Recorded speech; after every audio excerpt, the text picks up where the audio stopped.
Bienvenue sur Renaissance émotionnelle, le podcast dédié à ceux qui cherchent à transformer leur vie, à trouver un sens au milieu du chaos et à retrouver un pouvoir intérieur. Je suis Émilie Monté, neuropraticienne de la Scamden et entrepreneur dans le monde du bien-être émotionnel.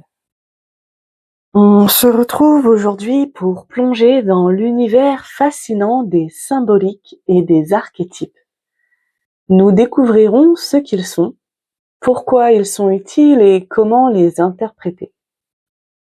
Pour moi, comprendre ces concepts a été une clé pour donner du sens à ma vie et effectuer des changements profonds. Alors, tout d'abord, qu'est-ce qu'une symbolique ? Une symbolique, c'est une image, un signe ou un objet qui représente une idée ou un concept plus large. Dans la psychologie jungienne, les symboles sont des manifestations de l'inconscient collectif, des images archaïques, universelles, partagées par toute l'humanité.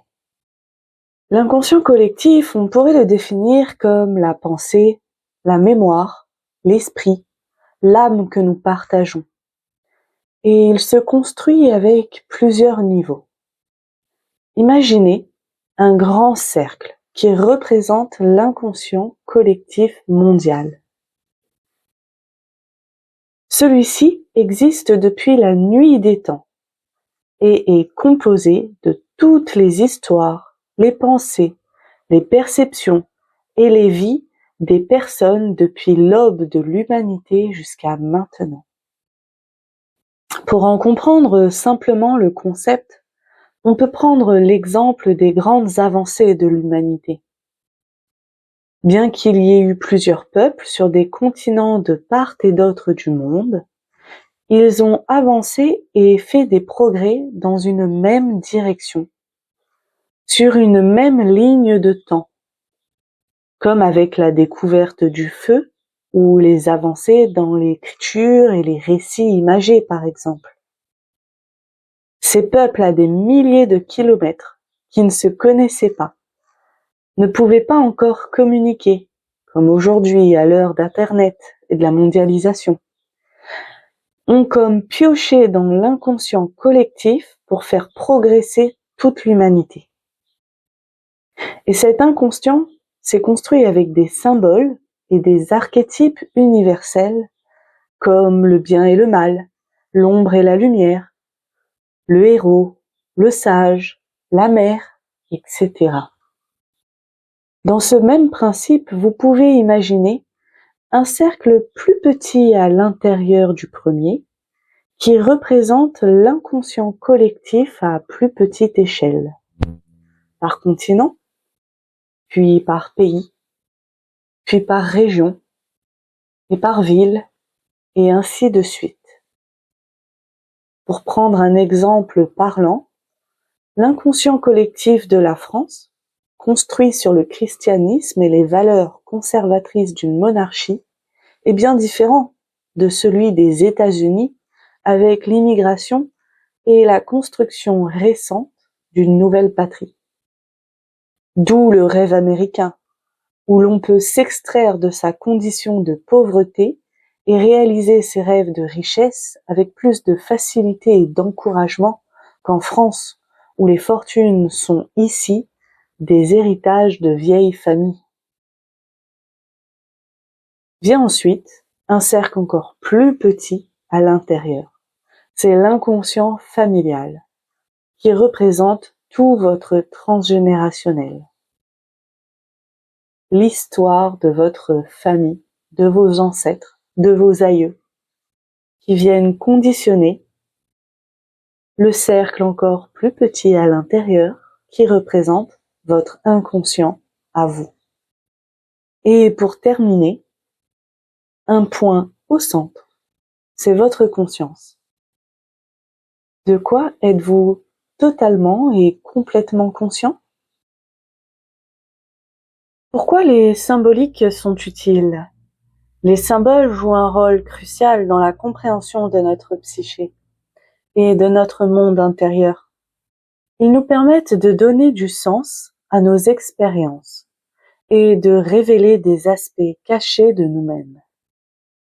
En interprétant les symboles, nous pouvons accéder à des niveaux plus profonds de notre conscience et obtenir des insights précieux sur nos comportements, nos émotions, nos motivations. C'est comme contourner le garde-fou du château de notre pensée pour accéder au trésor le plus caché, le plus enfoui à l'intérieur de nous-mêmes. Personnellement, les symboliques m'ont aidé à mettre du sens dans ma vie. J'ai réalisé que chaque élément de ma vie pouvait être interprété et que cette interprétation révélait des aspects inconscients de ma personnalité. Pour reprendre l'exemple de l'eau, symbole de l'inconscient et de l'émotionnel, lorsque j'ai commencé mon chemin sur le développement personnel, la créatrice de la Scamden, Sandra Scala, m'a demandé c'était quoi pour moi l'océan. Et à l'époque, spontanément, j'ai répondu le néant est dangereux. Parce qu'à ce moment-là, mon émotionnel était dangereux. C'est pour cela qu'il fallait que je le coupe d'ailleurs, que je me coupe de mes émotions, que je ne ressente plus rien. Et donc, c'était le néant, le vide, la noirceur. Les émotions qui m'envahissaient le plus en cette période, c'était le stress, l'angoisse, le vide, tout comme l'océan. Et en ayant pris conscience de cela, en allant contacter une part de moi qui m'était jusqu'alors impossible à voir, cela m'a permis de cheminer, d'avancer et surtout d'aller m'apaiser. Puisque mes émotions étaient bloquées, puisque je refusais d'y aller consciemment, en passant par la symbolique, cela m'a ouvert une nouvelle voie, une nouvelle porte d'entrée, de nouvelles perspectives. Cela m'a permis de mieux me comprendre, d'aller en profondeur et d'effectuer ces puissants changements, ces switches de perception, d'aller véritablement m'apaiser. Lors d'un de mes accompagnements, j'ai guidé une cliente en travaillant sur le symbole de la mer en séance individuelle. Et c'est comme ça qu'elle a pu accéder à des souvenirs refoulés de son enfance et commencer, elle aussi, un processus de guérison profond. Pour prendre un autre exemple sur les symboles, une personne avec qui j'ai discuté voyait, elle, régulièrement en rêve des animaux sauvages qui la poursuivaient. Et un en particulier qui revenait sans cesse. En travaillant avec ce symbole, elle a compris qu'il représentait ses peurs et ses instincts refoulés. C'est ce qui lui a permis de les intégrer et de les gérer de manière plus saine, plus équilibrée, d'apaiser ses peurs et de s'épanouir. Alors oui, les symboles sont absolument partout et tout peut être interprété et interprétable pour aller à la rencontre de son inconscient. C'est ce qui donne l'opportunité de puissants changements. Comment interpréter les symboliques? Pour interpréter les symboliques, il est important de prendre en compte le contexte personnel et culturel de l'individu.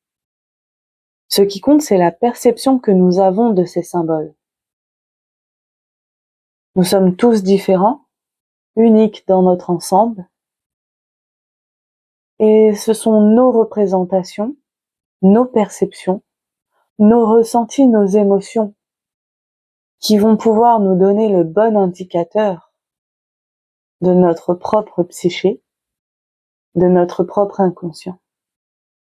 Jung suggérait d'analyser les symboles en tenant compte de l'inconscient collectif et des archétypes universels. Les archétypes sont des modèles de comportements innés que nous partageons tous. Comme précédemment dit, le héros, l'ombre, la mère, etc. Alors de façon pratique, ce qu'on peut mettre en place, c'est par exemple un journal de rêve. Vous allez tenir un journal de vos rêves et noter les symboles récurrents. Vous pouvez réfléchir à ce qu'ils peuvent représenter pour vous. Comment ils se manifestent dans votre vie quotidienne. Et si vous souhaitez aller plus loin et savoir comment interpréter vos rêves de façon personnelle, sans livre, sans Internet, vous pouvez vous abonner à ma newsletter et mes réseaux sociaux pour être tenu au courant des prochains ateliers sur l'interprétation des rêves. Une autre clé qui peut vous aider à interpréter des symboles et des archétypes, c'est les méditations guidées. En pratiquant la méditation guidée, on peut se concentrer sur un symbole spécifique et laisser les images et les sensations émerger sans jugement.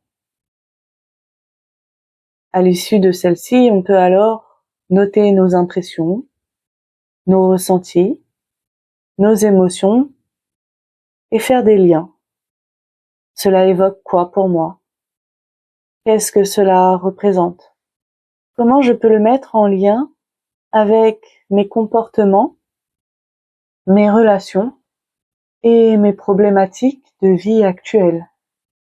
On peut aller également à la rencontre des événements marquants de notre vie et identifier les symboles qui ont été présents à ce moment-là. Et évidemment, faire le lien, faire le parallèle entre les émotions, les ressentis, les comportements, les relations et les liens que ces symboles évoquent en nous. Personnellement, interpréter les symboliques m'a permis de comprendre chaque aspect de ma vie avait un sens caché. Cette prise de conscience m'a aidé à transformer ma perception et à apporter des changements significatifs. Les symboliques et les archétypes sont des outils puissants pour explorer notre inconscient et donner du sens à nos expériences. En les interprétant, nous pouvons accéder à des parties de nous-mêmes qui sont souvent cachées et entamer un processus de transformation profonde. Alors je vous encourage à explorer vos propres symboliques et à voir comment elles peuvent vous guider sur votre chemin de guérison et de croissance personnelle. Et partagez-moi vos expériences, vos avis et les symboliques qui vous parlent le plus en commentaire. Les symboles et les archétypes sont les points clés des accompagnements que je propose. Et si ce sujet vous intéresse, je vous invite à rester informé des prochaines conférences et à venir directement discuter avec moi de votre propre histoire. Ensemble, nous pouvons aller faire les liens conscients et inconscients de votre histoire de vie, de votre inconscient collectif, mondial, familial, personnel et plus encore, pour comprendre vos mécanismes, comprendre vos émotions, comprendre vos comportements, vos relations, et mettre en mouvement les changements que vous souhaitez voir opérer dans votre vie pour être plus épanoui, vous libérer de vos traumatismes, vous alléger du poids du passé, retrouver de la confiance en vous, avoir des relations plus saines, plus équilibrées, vous retrouver vous, être à 100% vous-même en toutes circonstances et ne plus subir la vie, ne plus subir la fatalité et le karma. Merci de nous avoir rejoints sur Renaissance émotionnelle. Ensemble, nous pouvons créer une vie emplie de sens.